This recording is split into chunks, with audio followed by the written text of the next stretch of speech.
Hello guys আপোনালোকক স্বাগতম জনাইছোঁ আমাৰ আজিৰ ভিডিঅ'টোলৈ। আজি আমি গৈ আছোঁ বানপানী পৰিদৰ্শন কৰিবলৈ। লগত আছে মোৰ সতীৰ্থ বন্ধু আইটি মহৰ আলী। গতিকে বলক আজিৰ ভিডিঅ'টো আৰম্ভ কৰোঁ।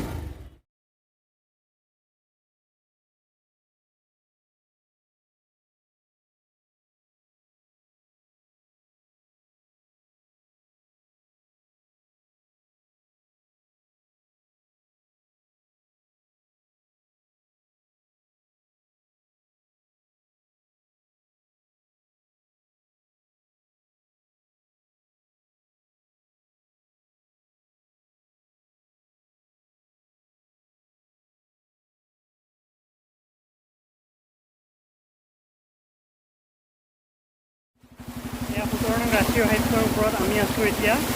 এয়া পানীত ক'ৰবাত আপোনালোকে চাওক, এই বিপদসংকুলভাৱে যাত্ৰা কৰি আছে বিভিন্ন ধৰণৰ যান বাহন, বাছ চলি আছে, আমাৰ JCB চলি আছে। এই বিপদসংকুল যাত্ৰা তেওঁলোকে এতিয়াও অব্যাহত ৰাখিছে। জনজীৱন একেবাৰে অস্তব্যস্ত হৈ পৰিছে। এয়া আপোনালোকে চাওক, যিফালে চাব সেইফালে পানী আৰু পানী, পানী আৰু পানী, কেৱল পানী। এয়া চাওক, ৰাষ্ট্ৰীয় ঘাইপথৰ ওপৰেৰেই নিশাৰ ভাগত ২ৰ পৰা ৩ ফুট পৰ্যন্ত পানী বাগৰিছিল বাবে প্ৰশাসনে সম্পূৰ্ণৰূপে যাতায়াত বন্ধ কৰি দিছিল। কিন্তু বৰ্তমান পানী কম হোৱাৰ কাৰণে এয়া চাওক আপোনালোকে, আকৌ যাতায়াত আৰম্ভ হৈছে। সমগ্ৰ অসমতে যি বানপানীয়ে প্ৰকোপ সৃষ্টি কৰিছে, প্ৰকৃতিৰ প্ৰকোপত বৰ্তমান মানৱ সৃষ্ট সম্পদ, মানৱ জাতি বিধ্বস্ত হৈ পৰিছে সম্পূৰ্ণৰূপে।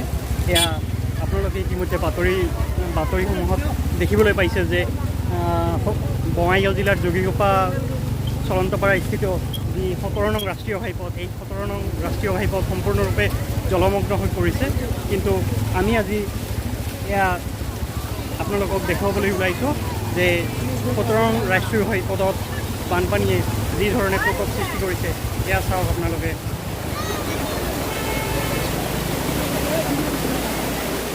চাৰিওপিনে জলমগ্ন।